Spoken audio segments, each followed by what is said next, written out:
This is a guy who knows music. He knows movies, streaming, television, the series, the indie films, the ones with subtitles. It's a Japanese movie, but you got to see it. Don't worry. Don't be put up by the subtitles. It's a Latino movie, but there's subtitles, and you'll love it. He comes and goes on a rainbow. How about it? For the great Michael Snyder, Culture Blaster. Hey, good day to you. Good morning. Yes, good thank you. Thank you for keeping the illusion going. Go ahead. I'm just saying, I don't know where we are in the world right now because people watch this thing on delay. Oh, that's right. Consequently, it's a crapshoot. We just don't know. But I will. Can you hear yourself okay with your headphones? I'm perfectly fine. All right, sir. I just want you to know how proud I am that my drop made it into Mark's Madness. Your drop did. Not only made it, had to fend off, in the play-in. You know, if you missed it, Michael Snyder's drop. This is a classic Mark Thompson time waster. The time waster drop made it in. This is a classic Mark Thompson time waster. It beat out something that I thought was going to just destroy it. You can buy a Movado watch in Sam. And tell me how that Movado watch didn't just destroy you. It was gibberish, complete and utter gibberish, whereas I was attacking the host, number one, doing a crappy impression. That's true, you were attacking the host. A crappy impression of Liam Neeson, number two. That's true, And then we had that, under the musical bed, we had the Who Wants to Be a Millionaire. Oh, that's right. Theme. The music. You had a lot this of work. This is a classic Mark Thompson time The waster. last thing I will tell you is you should go on, get a bracket done, fill out a bracket like you did last year. You've got many days to do it. It doesn't start until Wednesday. But when you fill out a bracket, you'll see why I'm halting in my manner. Your drop goes up against a top seed. I am quite aware of the way this thing is fixed, Mark. Because the play-ins go up against the top seed. We work it like the NCAA. Albert does that. All right. Okay, the fix is in. Albert, Let's thank move you. on. Yeah, all right. Go ahead, Michael Snyder. What do you have for us? Let's Go, Great talk Culture movies, Blaster. Yes, the new please. movies that are opening this weekend. And actually, if we have time at the end, we'll talk a little bit about Sunday's Oscar ceremony, which is happening. Oh, that'd be great. It's a big deal. Let me just alert Kim, who's helping us right now. Kim, do you have the assets that Michael Snyder passed on to us? Yes, great, we do. Thank you so much, Kim. And Kim, how are you? Then let's do the do. Let's commence. Okay. Kung Fu Panda 4 is the new animated feature film continuing the adventures of Po. That just sounded funny. Po is the pudgy, noodle, and bun-loving panda who has somehow become a master of Kung Fu and protector of the happy valley where he, his family, his friends, and his allies live. And I'll give this Kung Fu Panda installment a hearty meh. Maybe, no, Mark, it could be franchise fatigue. I think that could be what's going on here. Oh, I see. Whatever it is, Kung Fu Panda 4 is more of the same for better or worse.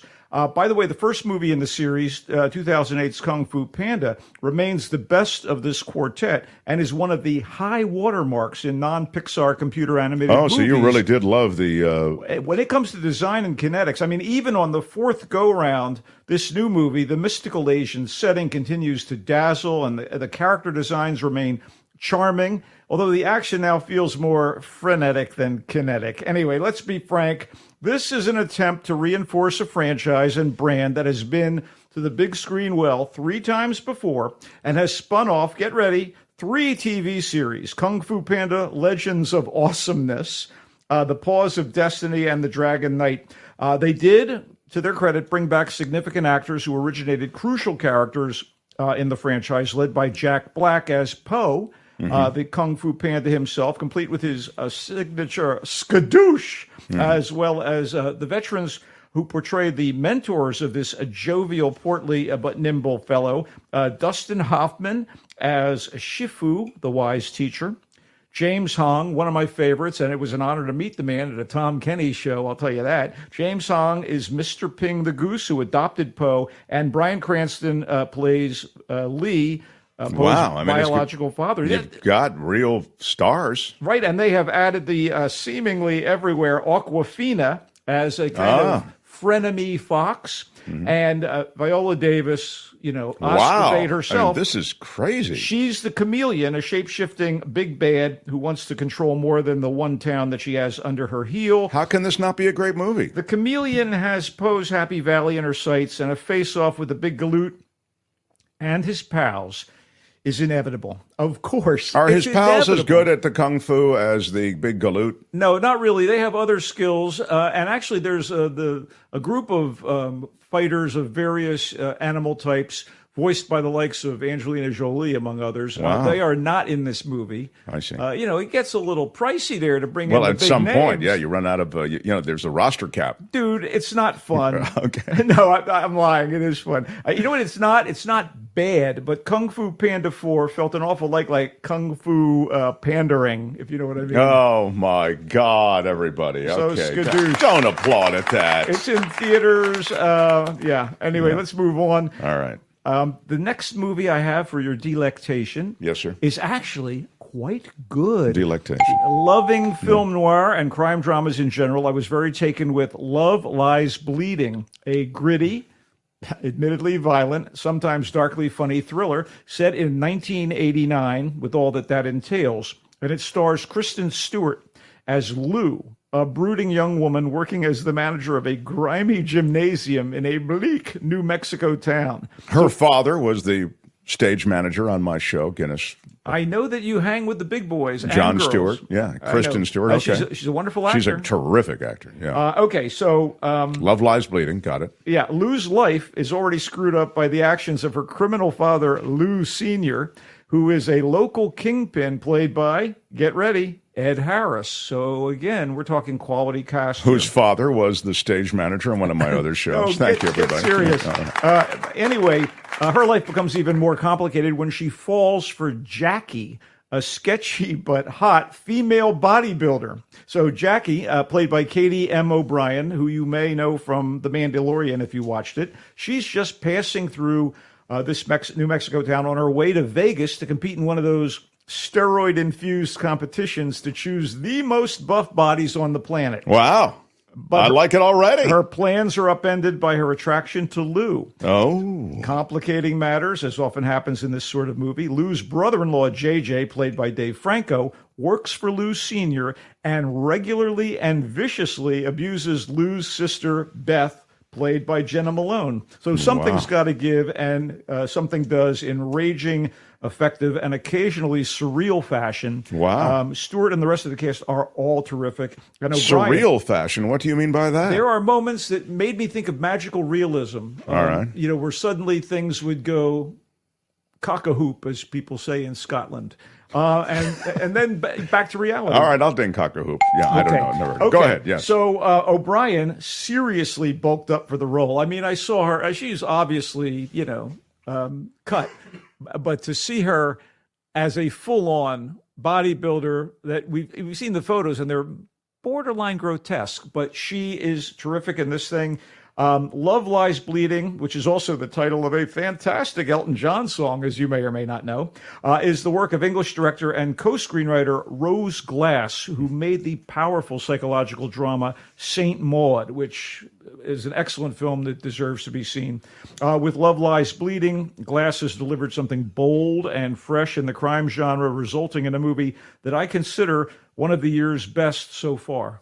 So, wow. Love Lies Bleeding, like Kung Fu Panda 4, is in theaters. Really liked Love Lies Bleeding They in both theaters. coexist in the multiplex for some Well, reason. yeah, one not so much, and the other you're really crazy for. All right, go with the third you have for us. Here we go. As much as I am a fan of Millie Bobby Brown and have been impressed by her work in the hit Netflix fantasy series Stranger Things, and especially in her two exuberant feature-length starring vehicles as Enola Holmes, Sherlock's smart and plucky little sister, I was excited to see her latest movie for Netflix. She obviously has a development deal, and I see. Sure, this of course. is her third major thing.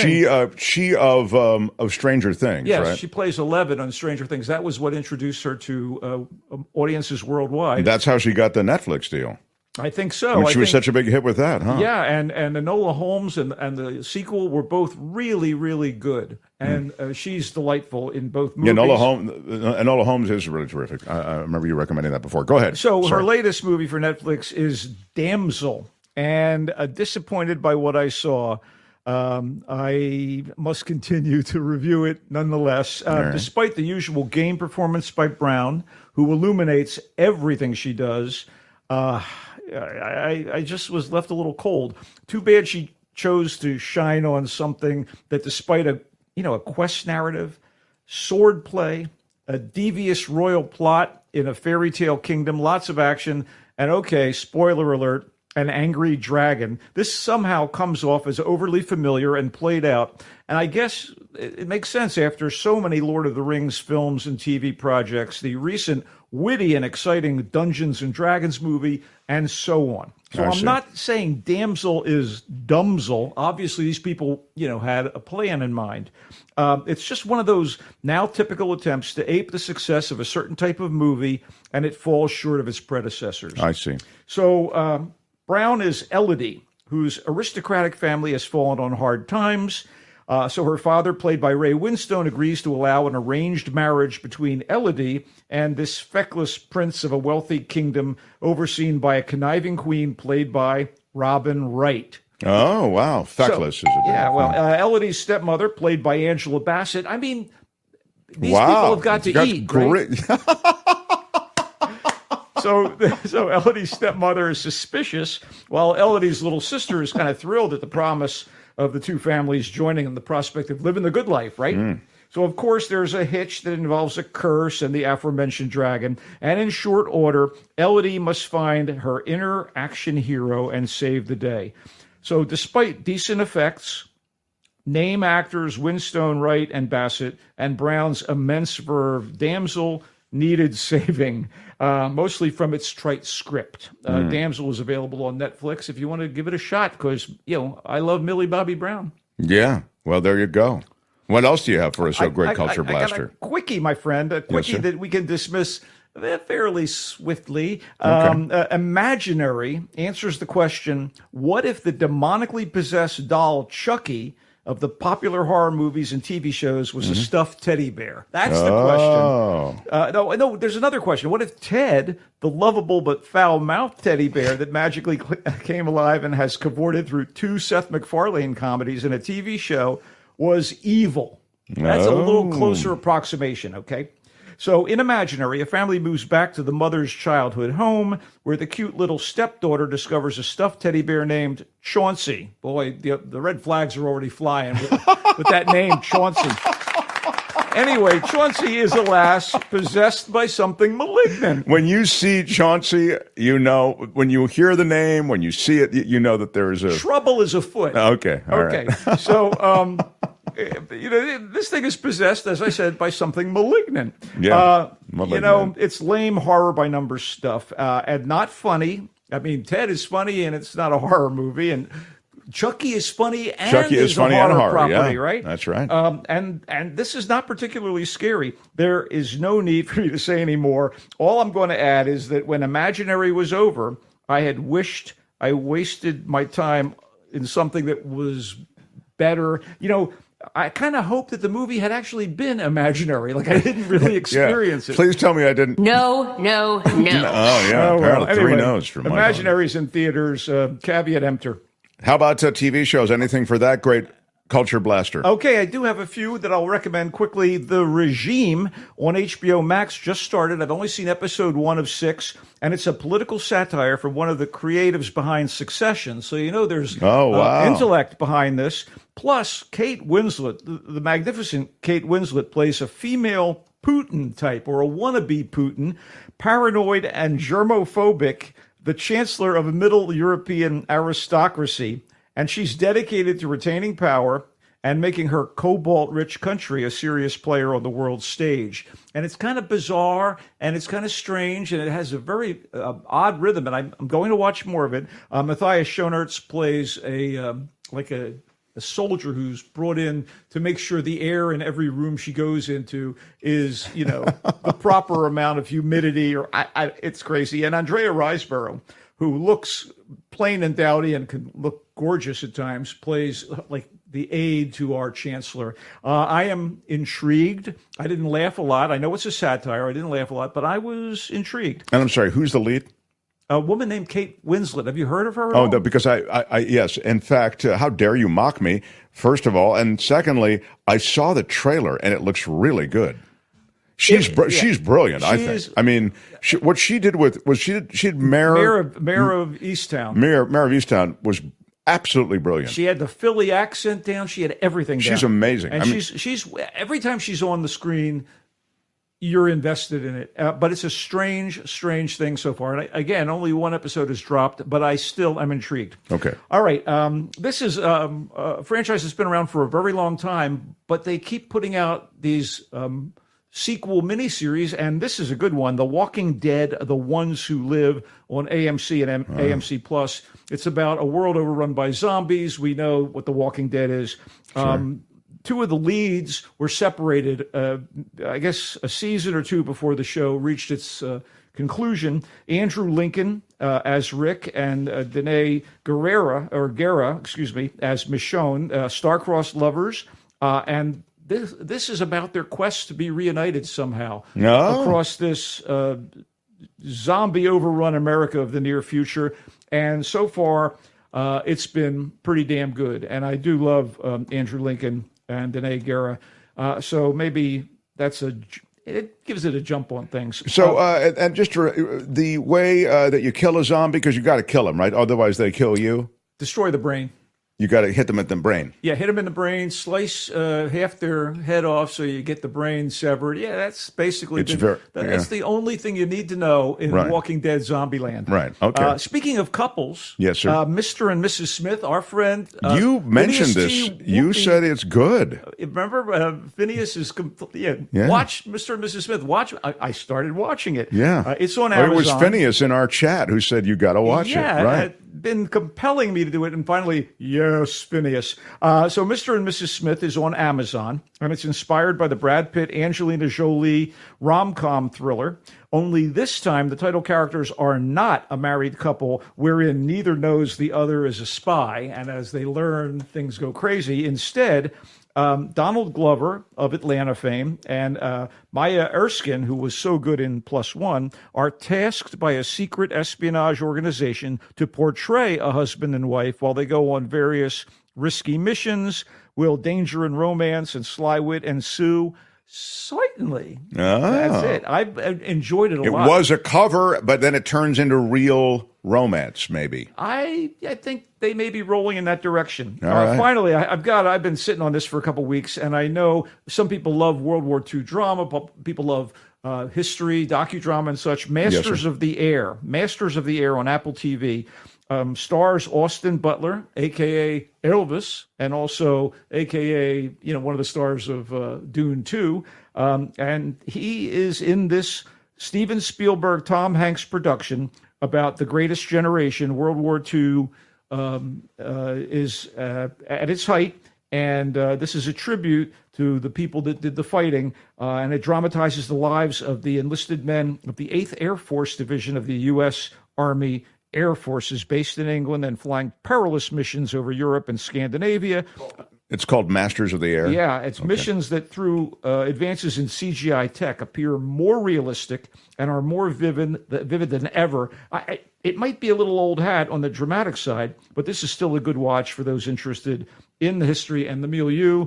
And in addition to Austin Butler, Barry Keoghan of Saltburn and other remarkable movies like The Banshees of Inisherin is also here playing an American, not playing a Brit. Mm-hmm. And I've enjoyed it so far. Yeah, I've only seen the trailers. It looks great, and I've heard great things about it. Wow, look at you. A lot of coverage today, and we haven't even gotten to the Oscar picks and predictions. Do you have any of those before I review your films and television offerings? I will say quickly, as you and I have discussed innumerable times, it's apples and oranges. It's hard to pick a comedy star. You cannot pick and compare movies or pieces of art or performance. It's just not fair. It's just not fair. I will just say, in terms of best international feature, I have a feeling that The Zone of Interest is going to win, although Io Capitano and Perfect Days and Society of the Snow and the Teacher's Lounge are all exceptional. And the crazy thing about the international features, Io Capitano is about a couple Sudanese teenagers directed by an Italian,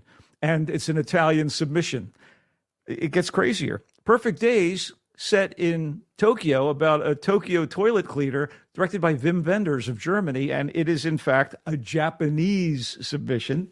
The Teacher's Lounge, yeah. And The Zone of Interest, by the way, a UK submission of all things. It is in a foreign language, directed by a British director, but featuring an entirely German or Austrian cast. All those films you gave massively positive reviews to. Absolutely great movies, and I do believe that Zone of Interest will win Best Animated Film. Let's just say The Boy and the Heron, the great Hayao Miyazaki, one of his final films from what I've heard. And I liked it better than most of the rest of these, although Spider-Man Across the Spider-Verse is the sequel to an Oscar winner. You never know. In terms of actresses and actors, I got a feeling that Divine Joy Randolph for The Holdovers is going to be the best supporting actress. I said so when we reviewed the movie in December. You did, even though she's not on screen for a long time in that movie. But she is brilliant. But, Emily Blunt, she's there from Oppenheimer, and Oppenheimer's going to win some gold, baby. So, yeah. Going to win some gold. Best Supporting Actor, I have a feeling that it's going to be Robert Downey Jr. for Oppenheimer, although, he's got quite the competition from the likes of Robert De Niro from Killers of the Flower Moon and Sterling Brown in American Fiction. If there's any justice, we would give everybody an award. Best Director, I think it's going to be Christopher Nolan, but that doesn't change the fact that Glazer for Zone of Interest, Yorgos Lanthimos of Poor Things, and Scorsese for Killers of the Flower Moon. All great. Go back to Poor Things. Who is it? Who is it nominated for? Yorgos Lanthimos, the guy who did The Killing of a Sacred Deer with Barry Keoghan and Colin Farrell, and that's an amazing film. And he's also the guy that did The Favorite with Olivia Colman. Of course, and Emma Stone. yeah. He's a great director. Yeah, maybe that movie. I did not land for me. Yeah, you're not alone. Some people blanch at it, and I myself, I was blanching for a long time. I loved it. Anyway, Best Actress, I feel it's going to go to Lily Gladstone for Killers of the Flower Moon because, Oscars hashtag still so white.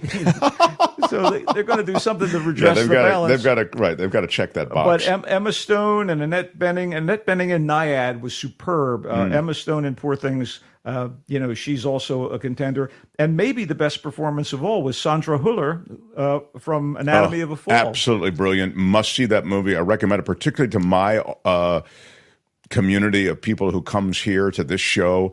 You are all smart, and you will like that Anatomy of a Fall. I think. I mean, even if you don't like it, it's provocative and interesting. It's a lot of good things. I really think you'll like it. I was blown away by it. And Sandra Hüller, just to make an interesting note, is the wife in Zone of Interest. She plays the wife of the Nazi commandant. Wow. So she was on fire this past year. Wow. Best Actor, Cillian Murphy for Oppenheimer, but I would love to see it go to Jeffrey Wright from American Fiction, which I thought was just fantastic. It was terrific. That was a terrific movie. And Paul Giamatti in The Holdovers, playing Paul Giamatti, of course. But it was wonderful. Very, very good. And now the Best Picture.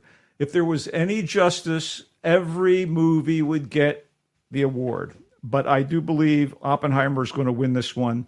And I just think it's big. It's powerful. It's still relevant.